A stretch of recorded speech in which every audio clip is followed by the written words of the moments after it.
Duha ka tuig na nga nag-antos ang tricycle driver nga si Aris Sagasa nga makigdasok sa nagpila nga mga klase-klaseng behikulo matag peak hours sa ginakonstruct nga underpass road sa Jensan. Matud niini bulan sa Disyembre tuig 2023. Dili kaayo bugat ang traffic human nga temporaryong giablian ng underpass nga pwedeng agian sa mga piling sakyanan.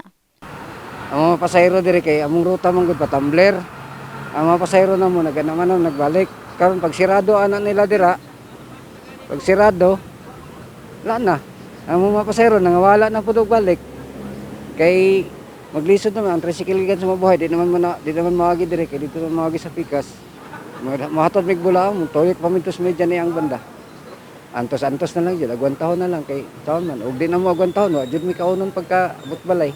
Kahinumduman nga temporaryong ablihan na unta kini usab milabay nga adlaw Enero 16 apan matud sa Public Safety Office tungod sa maot nga panahon nga nasinatian dala sa Shareline mibanaw ang tubig ulan sa tunnel portion sa underpass maong wala kini nadayon. Maong antos na lang usab sila sa ilang pagpamasada samtang wala pa kini maablihan usab.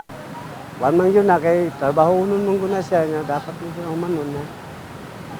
Ato na lang ang tuson kay asol do siya pero may mahimo kay na may contraction siya. Uban, singit ang uban, sa dirigikan ang uban, singit. Sige lang pugdot-dot pa. Parehas pud sa sa dito. Pag mag-traffic dito sa kanto, mabot pud lang traffic. Uban, pag magdali, ama lang ginapasakay sa mga striker. Ang uban, og gusto magpabot, pasakyo na lang po na mo. Ignore na mo, dungagan na nato, ma'am, sir, pabot naman po sila. Mangyo lang po ba?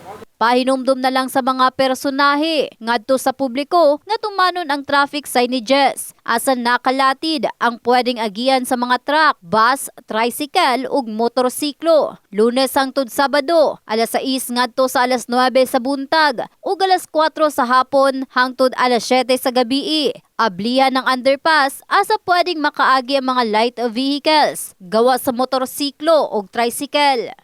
In the heart of changing lives, kini si Russell Jean Mantile sa Brigada News Jensan, Brigada News.